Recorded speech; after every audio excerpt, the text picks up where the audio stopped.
ఖజానాకు ఏటా 3 లక్షల కోట్ల ఆదాయం. కానీ కీలక రంగమైన విద్యా వ్యవస్థకు మాత్రం నిధులు కేటాయించలేకపోతున్నారు. జస్ట్ 8,000 కోట్ల బకాయిలు చెల్లించలేకపోతున్నారు. ఏంటి పోకడా? ఎందుకీ తాత్సారం? అధికారంలో ఉన్నప్పుడు ఒకలా, విపక్షంలో ఉన్నప్పుడు ఒకలా ఎందుకు ప్రవర్తిస్తున్నారు? అదే రాజకీయమా? యువతే దేశ భవిష్యత్ అంటారు. అదే యువతకు మార్గం చూపించడంలో విఫలం దేనికి సంకేతం? బంద్లు, నిరసనలు చేస్తేనే నిద్ర మేల్కొంటారా? గదిలో ఉండాల్సిన టీచర్లు, ప్రొఫెసర్లు రోడ్డెక్కితేనే పరిష్కారమా? ఆశలు తీరేదెలా? ఆశయం నెరవేరేది ఎప్పుడు? ఏళ్లుగా నలుగుతున్న ఫీజు రియంబర్స్మెంట్ వెతలపై తల్లిదండ్రుల ఆవేదన ఏంటి? అయ్యవార్లు పడుతున్న బాధల్లో వాస్తవాలేంటో ఇప్పుడు చూద్దాం.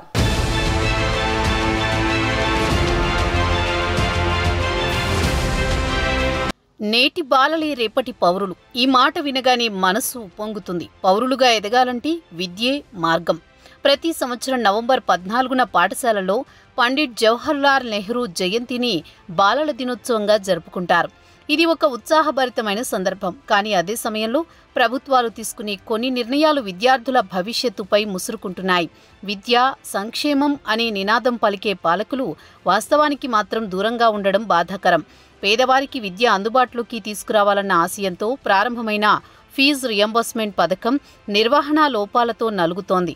ఆటుపోట్ల మధ్య నిధుల కొరతతో ప్రైవేటు విద్యాసంస్థలు ఏళ్లుగా ఈ నరకాన్ని అనుభవించడం ఒక సాధారణ దృశ్యంగా మారిపోయింది.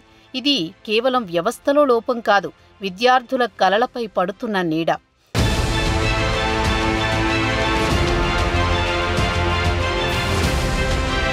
విద్యారంగంలో పేరుకుపోయిన ఫీజు రియంబర్స్మెంట్ బకాయిలు ఇవి కేవలం గణాంకాలు కాదు, విద్యార్థుల ఆశలపై పడిన బరువులు. మొత్తం 8,000 కోట్ల బకాయిలను ప్రభుత్వం విడుదల చేయకపోవడాన్ని నిరసిస్తూ సెప్టెంబర్ 15 నుంచి రాష్ట్రంలోని ప్రైవేటు ఉన్నత విద్యా సంస్థలు నిరవధిక బంద్కు సిద్ధమవుతున్నాయి. నెలలుగా ప్రభుత్వానికి విజ్ఞప్తులు చేస్తూ స్పందన కోసం ఎదురుచూస్తున్న కళాశాలలు ఇప్పుడు బంద్ నోటీసుతో తెలంగాణ ఉన్నత విద్యామండలిని అలర్ట్ చేశాయి. ఇప్పటికే జారీ చేసిన టోకెన్ల రూపంలో 1,200 కోట్ల బకాయిలు కూడా విడుదల కాకపోవడం సమస్య తీవ్రతను మరింత పెంచుతోంది. ఇంజనీరింగ్ డే అంటే మోక్షగుండం విశ్వేశ్వరయ్య జయంతి రోజునే సమ్మె ప్రారంభమవుతుందని ప్రకటించడం ప్రభుత్వ నిర్లక్ష్యానికి అద్దం పడుతోంది. ఇది కేవలం కాలేజీల ఆర్థిక సమస్య కాదు, విద్యార్థుల భవిష్యత్తు, ఉపాధ్యాయుల జీవనోపాధి, విద్యా వ్యవస్థపై నమ్మకాన్ని ప్రశ్నించే అంశం.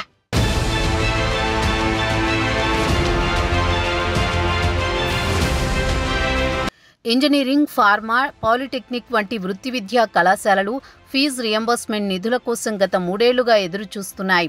ఒకసారి ప్రభుత్వం బకాయిలను తగ్గించి ఒకేసారి సెటిల్మెంట్ చేస్తామన్న మాట ఇచ్చినా ఆ హామీ వాస్తవంగా మారలేదు. అప్పటి నుంచి కొన్ని చర్చలు జరిగినా నిధుల విడుదల మాత్రం జరగలేదు. ఈ ఆలస్యం వల్ల కళాశాలల విద్యార్థులపై ఒత్తిడి పెంచుతున్నాయి. సర్టిఫికెట్లు ఇవ్వాలంటే ఫీజు చెల్లించాల్సిందేనని షరతులు విధిస్తున్నారు. ఈ పరిస్థితి విద్యార్థుల మానసిక స్థితిని దెబ్బతీసేంత తీవ్రంగా మారింది. ఇటీవల సర్టిఫికెట్ల విషయంలో విద్యార్థులు ఎదుర్కొన్న అవమానాలు మానవ హక్కుల సంఘాలను కూడా రంగంలోకి దిగేలా చేశాయి. ఇది కేవలం విద్యా వ్యవస్థలో లోపం కాదు, విద్యార్థుల హక్కులపై జరుగుతున్న దాడి.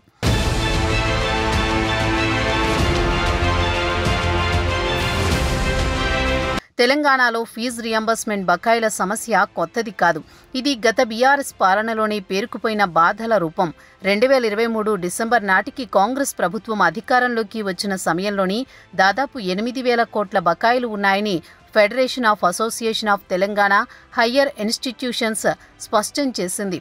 గత పాలనలో ముఖ్యమంత్రి కేసీఆర్ నేతృత్వంలో ఖజానా వివరాలు ప్రజలకు పూర్తిగా తెలియజేయాలన్న ప్రయత్నం జరగలేదు. దీంతో అప్పట్లో కాంగ్రెస్ నేతలు అధికారంలోకి వచ్చిన తర్వాత విద్యారంగానికి న్యాయం చేస్తామని, ఫీజు రియంబర్స్మెంట్ వెతలు తీరుస్తామని హామీ ఇచ్చారు.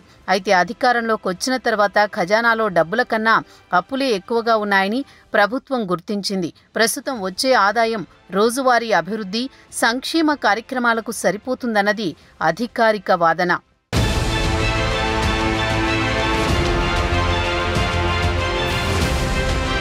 ఫెడరేషన్ నేతల ప్రకారం రాష్ట్ర వ్యాప్తంగా వృత్తి విద్యా కాలేజీలకు వాటిలో చదువుతున్న విద్యార్థులకు ఇవ్వాల్సిన ఫీజు రియంబర్స్మెంట్ మరియు స్కాలర్షిప్లు కలిపి దాదాపు 10,000 కోట్ల బకాయిలు పేరుకుపోయాయి. ఈ నిధులు విడుదల కాకపోవడంతో అనేక కళాశాలలు తీవ్ర ఆర్థిక సంక్షోభంలో చిక్కుకున్నాయి. సిబ్బందికి వేతనాలు చెల్లించే స్తోమత కూడా లేకపోవడం వల్ల యాజమాన్యాలు బంద్ తప్ప వేరే మార్గం లేదు అంటున్నాయి. ఈ పరిస్థితుల్లో బంద్ ప్రకటించడం వల్ల రాష్ట్ర వ్యాప్తంగా దాదాపు 10 లక్షల మంది విద్యార్థుల చదువుపై నేరుగా ప్రభావం పడనుంది. పరీక్షలు, తరగతులు, ఇంటర్న్షిప్లపై ఆ ప్రభావం చూపనుంది. ప్రభుత్వ స్పందన లేకపోతే సెప్టెంబర్ 16 నుంచి డిగ్రీ, పీజీ కళాశాలలను కూడా బంద్ చేస్తామని సంబంధిత కళాశాలల సంఘం హెచ్చరించింది.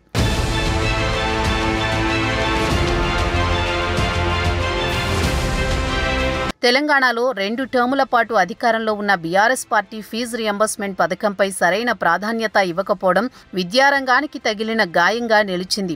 విద్యా వ్యవస్థకు 1,000 కోట్లు ఖర్చు పెట్టామనే బాకా ఊదారే గాని రికార్డుల పరంగా చెల్లించాల్సిన ఫీజు రియంబర్స్మెంట్ గణాంకాలు మాత్రం గత ప్రభుత్వ నిర్లక్ష్యానికి స్పష్టంగా చూపిస్తున్నాయి.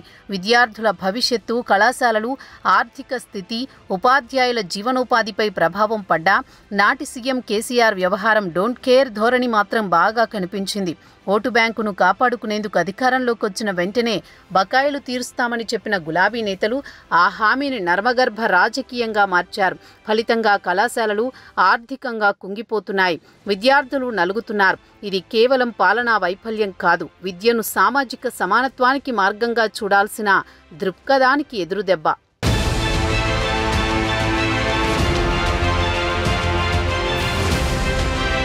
దశాబ్ద కాలంలో అధికారంలో ఉన్న బీఆర్ఎస్ పాలనలో ఫీజు రియంబర్స్మెంట్ వ్యవహారంలో 8,000 కోట్ల బకాయిలు పేరుకుపోయాయి.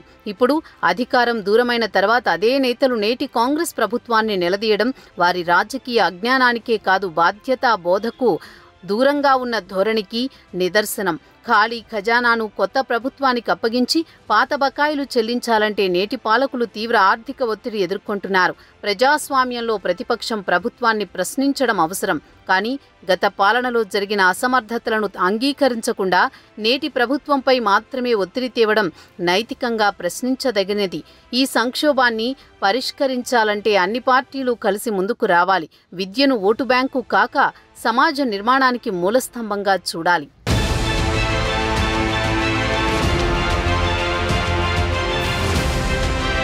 ఫీజు రియంబర్స్మెంట్ పథకాన్ని ప్రభుత్వాలు పెద్దగా పట్టించుకోకపోవడానికి అనేక కారణాలున్నాయి. ముఖ్యంగా ఆర్థిక పరిమితులు ప్రధాన అడ్డంకిగా నిలుస్తున్నాయి. ప్రతి సంవత్సరం దాదాపు 2,400 కోట్ల వరకు ఖర్చు చేయాల్సిన ఈ పథకం బడ్జెట్లో ఇతర రంగాలకు నిధులు కేటాయించాల్సిన అవసరం ఉన్నప్పుడు వెనుకబడుతుంది. రెండవది, పథకం నిర్వహణలో పారదర్శకత లోపం. విద్యార్థుల అర్హతలు, కాలేజీల ప్రమాణాలు, ఫీజు చెల్లింపుల ప్రక్రియలో స్పష్టత లేకపోవడం వల్ల అనేక సందేహాలు, ఆలస్యాలు ఏర్పడుతున్నాయి. పర్యవేక్షణ వ్యవస్థ ప్రభుత్వానికి గుదిబండగా మారడం కూడా మరో ప్రధాన కారణం. అన్నింటికీ మించి అధికారంలోకి వచ్చిన తర్వాత విద్యార్థుల సంక్షేమం గురించి ఇచ్చిన హామీలు, మౌలిక సదుపాయాలు, వ్యవసాయం, సంక్షేమ పథకాలపై కేంద్రీకరణ కారణంగా వెనుకబడుతున్నాయి. ఫీజు రియంబర్స్మెంట్ పథకం విద్యా సమానత్వానికి మార్గం కావలసినది ఇప్పుడు ప్రాధాన్యత కోల్పోయిన అంశంగా మారుతోంది. ఈ కారణాల మధ్యలో పేద విద్యార్థుల భవిష్యత్తు తల్లకిందులవుతోంది.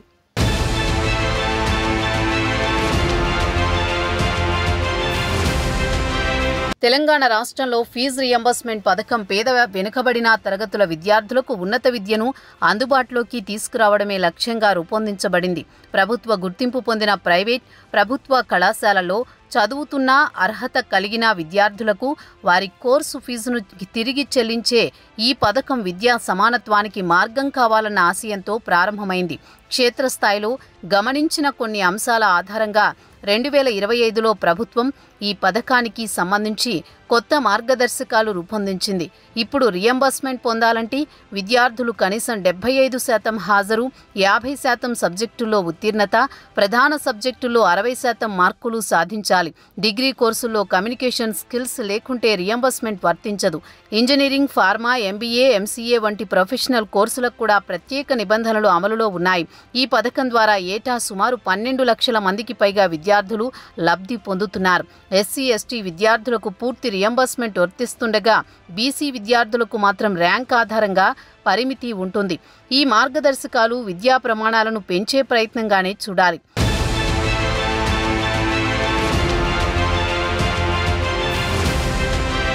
ఫీజు రియంబర్స్మెంట్ చెల్లింపుల ఆలస్యం ప్రైవేట్ కాలేజీల్లో చదువుతున్న విద్యార్థుల జీవితాలను అంధకారంలోకి నెడుతోంది. పరీక్షలు రాయనివ్వకపోవడం, సర్టిఫికెట్లు నిలిపివేయడం వంటి చర్యలు విద్యను సాధనగా కాక ఒత్తిడిగా మార్చుతున్నాయి. ఉద్యోగాలకు దరఖాస్తు చేయలేక, ఉన్నత విద్యకు అడుగు పెట్టలేక విద్యార్థులు తమ కలలను కోల్పోతున్నారు. ఇంకా కొన్ని కుటుంబాలు అప్పులు చేసి ఫీజులు చెల్లించాల్సిన పరిస్థితిలోకి వెళ్లిపోతున్నాయి. బ్యాంకు వడ్డీలు, వ్యక్తిగత అప్పుల భారం తల్లిదండ్రులపై తీవ్ర ఒత్తిడిని కలిగిస్తోంది. ఈ ఆర్థిక భారం విద్యార్థుల మానసిక స్థితిని దెబ్బతీస్తోంది. కొందరు మధ్యలోనే చదువును మానేయాల్సి వస్తోంది. ఇది కేవలం బడ్జెట్ సమస్య కాదు. ఇది విద్యార్థుల కలలు, కుటుంబాల ఆశలు, సమాజం యొక్క విద్యా నమ్మకాన్ని దెబ్బతీసే విషాదం. ప్రభుత్వాలు ఈ సమస్యను తక్షణమే పరిష్కరించకపోతే విద్యను సామాజిక సమానత్వానికి మార్గంగా చూడాలి అన్న లక్ష్యం మాటలకే పరిమితమవుతుంది. అందుకే ఫీజు రియంబర్స్మెంట్ను కేవలం బడ్జెట్ అంశంగా కాక అవి విద్యార్థుల హక్కుగా భావించి సమయానికి చెల్లింపులు జరిగేలా చర్యలు తీసుకోవాలి.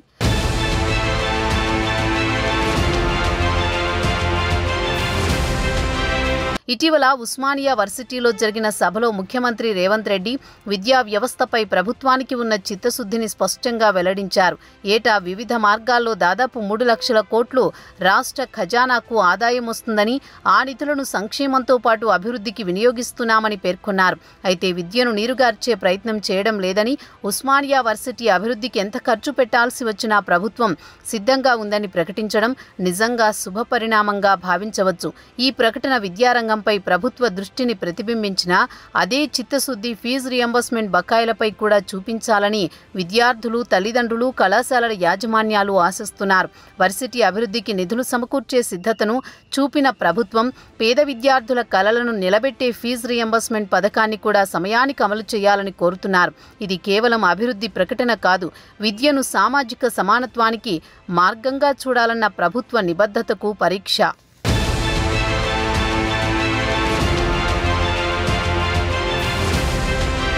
తెలంగాణ విద్యా వ్యవస్థపై ఫీజు రియంబర్స్మెంట్ సమస్య ఒక ఆర్థిక అంశం మాత్రమే కాదు, ఇది సామాజిక న్యాయం, యువత భవిష్యత్తు, ప్రభుత్వ బాధ్యతలపై ప్రశ్నల వర్షం. అధికారంలో ఉన్నప్పుడు హామీలు, విపక్షంలో ఉన్నప్పుడు విమర్శలు. ఇది రాజకీయ ధోరణి కాదు, ప్రజాస్వామ్య నైతికతకు విరుద్ధం. యువతే దేశ భవిష్యత్తు అని చెప్పే నాయకులు అదే యువతకు మార్గం చూపించడంలో విఫలమైతే ఆశయం మాటలకే పరిమితమవుతుంది. పరిష్కారం ఎప్పుడు? బాధ్యత ఎవరిది? విద్యార్థుల కలలు, తల్లిదండ్రుల ఆశలు, ఉపాధ్యాయుల ఆవేదన గమనించడమే కాదు, పరిష్కరించాలి. వాస్తవాలను అంగీకరించి మార్గాన్ని చూపించాల్సిన సమయం ఇది.